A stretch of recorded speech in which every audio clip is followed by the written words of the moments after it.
Hey, hello, and welcome. You're listening to the Evolvepreneur Secret Show for entrepreneurs. I'm your host, Brian Silverthorne, and it's my mission to help entrepreneurs make a difference and to navigate the often challenging worlds of startup and growth or relaunch.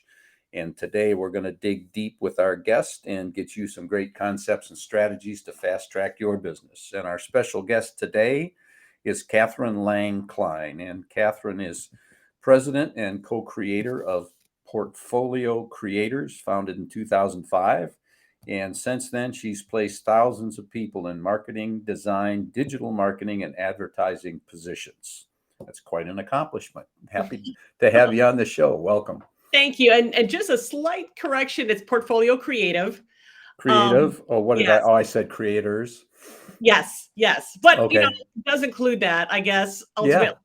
So, but yes, all of that is true. I'm from a design background and really just wanted to help other people find work. I mean, that's kind of what I did, prior to this.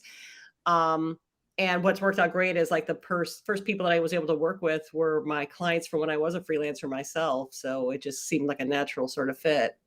Yeah, that's excellent. Well, I can't have the an episode of my podcast without making at least one mistake. So we we we got it out of the way early. That's So right. That's yeah. right. So where are you hanging out this morning, Catherine? This morning, I'm in Columbus, Ohio, and that is where the main office is located. We work pretty much anywhere in the country, but since this is where I live, this is where we started.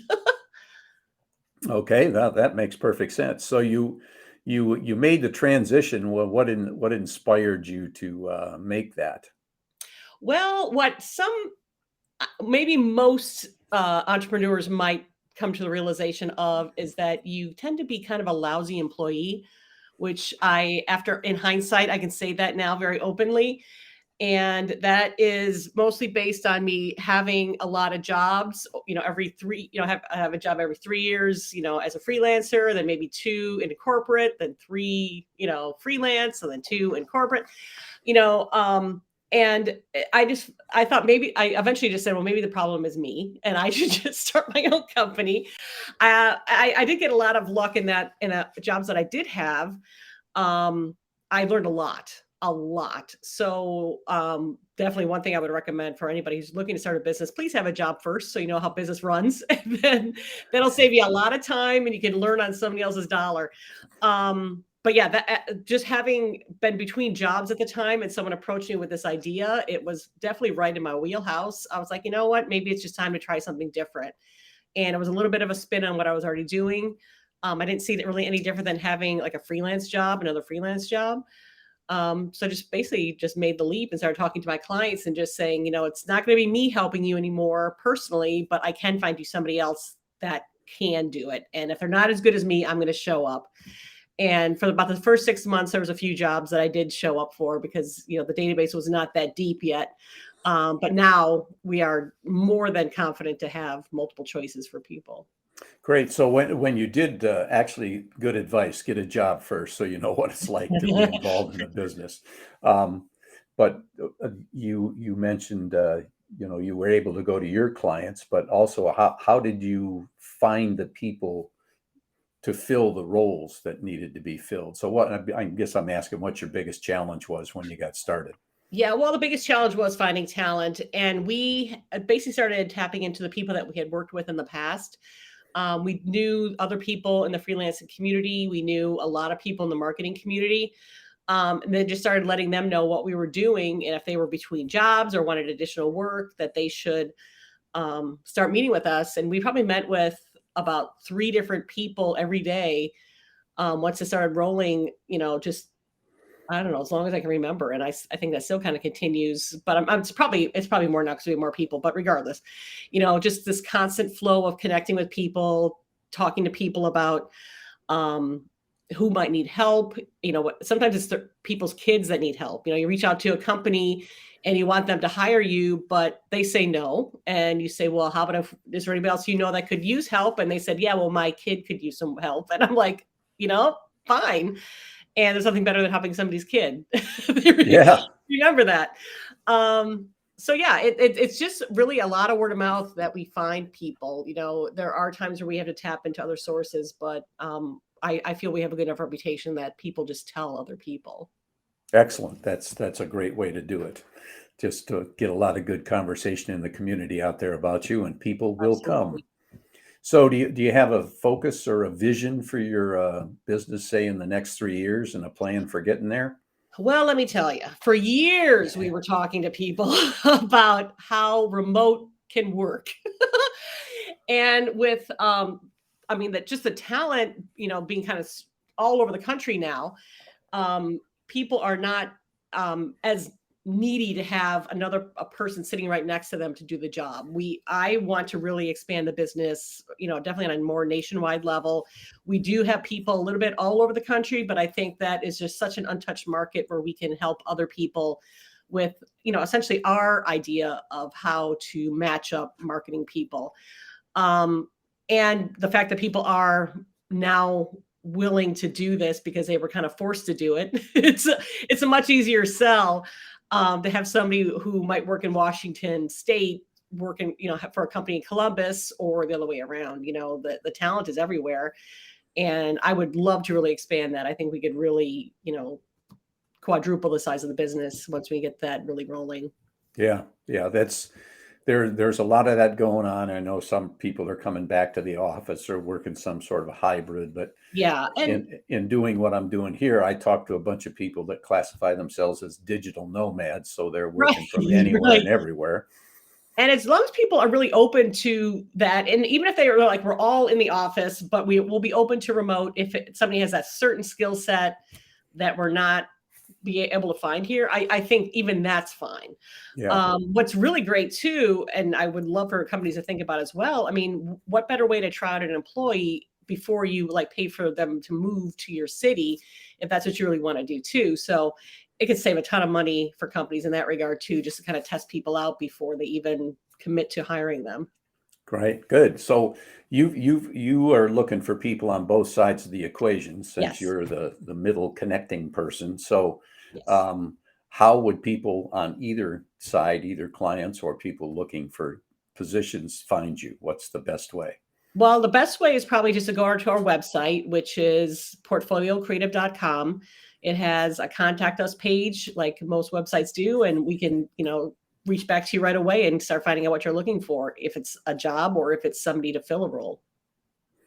So website is the best. Are you visible on any social media Oh platforms yeah, that they could? we're on LinkedIn, we're on Instagram, we got the Okay. reels going because apparently that's the hot thing now. And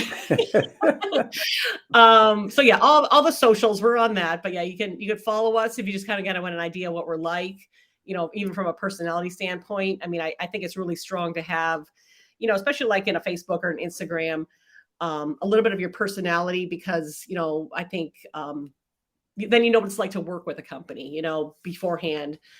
If you want somebody who's like, just buy the book and, whatever, if you want somebody that's a little more fun and creative, then, that's us. So but I think that helps, kind of show that we know what we're talking about if we can Right. market well. Good, good. So from the client side, what's your ideal client look like? The ideal client, or and technically the ones that we market to, are more of that middle-sized company, about 7 to 10 million and up, mostly because they have the budget and they have the need. But we work with very large companies. There's a number of Fortune 500 companies here in Columbus that we all work with. The issue with that is, and I think everybody knows, there's more paperwork involved. Yeah. So that's why they're not ideal, but we're more than happy to help them, and we do. And small companies too. Like there's some startups and things that are, again, want to try somebody out, and we give them that opportunity to do so by just having somebody work with them for a couple of weeks, a couple of days a week, until they can kind of afford to bring them on full time. They might just keep having different people all the time for different projects. So we're really quite flexible. But again, that ideal part is probably just in that middle-sized company, because it's just a lot easier. You get right to the hiring managers. You can, get people really quickly. They have, a volume issue sometimes, which is kind of helpful for us. So we can definitely fill all those roles. Good. So let me ask the same question on the other side. What's the ideal candidate for you? and what's their best way to show up so that they would be considered? The ideal candidate probably is anyone that has more than 3 years experience. I just did speak to somebody this morning who has barely any experience, and they're actually in a job right now that is not marketing. We're more than happy to talk with people like that to see how we can get them to be a fit with some companies. Some are fine with entry-level people, but usually if they have a little bit of experience, that's an easy sell for the other end, when we're presenting them to people, because, and this is how I always tell people, they want to see people who have paid for their work already. They don't want to be the first person that's going to say, I'm going to pay you for this job that you've never done before. So if we can get any experience, and we will talk to some people sometimes, like, even if it's people trying to get back into the workforce, I always say, please tell me that you've done something while you were, helping your parents or raising your children, or you were off for your own medical reasons or things like that. Did you design any logos? Did you do the church bulletin? Did you do anything? Because just that activity alone makes a huge difference, because the software changes, and they immediately will see, like if you've been out for a couple of years, that you might not be, up to date with all the latest software and everything. But we can have conversations with people like that too. We specialize in a lot of that hand-holding and therapy that sometimes gets involved with, people who have maybe a need for a career change too. Back in 2008, we had a ton of people who were journalists coming to us because newspapers were closing and magazines were closing. And, how do you flip these people that are just great writers into a marketing role, because nobody wants to hire a journalist for a marketing role. So we worked with a lot of them to kind of switch it up to be like storytellers and blogs and for content and things like that. And they may or may not have seen that as a possibility, but in many cases it worked out pretty good. So yeah, there's, like I said, some hand-holding and therapy that goes along with this. Oh, sure. But we're more than happy to take the time and hope, that we can place them. But if not, we hope that we set them up for a job they can find on their own too. Good. So we're getting toward the end of the episode here. You got, just from a general entrepreneurial business point of view, any final tips for the listeners? Oh gosh, final tips. I mean, I would have to say, just to be, persistent in a way that is beyond your wildest dreams, because that's really the only way to get things to happen. You're just like, I'm just gonna do this, and I don't care how long it's gonna take, and I'm just gonna be tenacious. And they're not working with me now, but I'm gonna make sure that they're working me someday. And if not, they're gonna know about me, and then they're gonna tell other people about me because they're just tired of me talking to them. So, I mean, definitely that's really how we kind of got over some of the bigger humps on some things, and working with larger companies too. And the other thing too is just be really conscious of your values and your culture. I know those are kind of buzzwords, but make them real and not just buzzwords. I only like to work with people that I like, and if I don't like you, you should probably work somewhere else. And I don't mean that in a bad way, but not everybody's a fit. Not everybody's a fit. So I have to release them into the wild sometime and let them find their true selves. But when you get it right, man, it is so fun to go to work and to work with a really stellar team. So I would definitely give that as some advice too, to just make sure that they want to keep coming back, and treat them with the respect they deserve. Don't be a micromanager, just let them do their thing. That's why you hire them.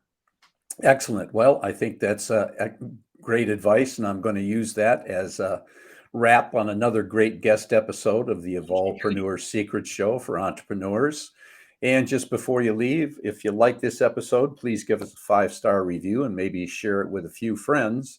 And if you want to make sure you can catch up on past episodes or not miss any of the future ones, go to evolvepreneursecrets.show.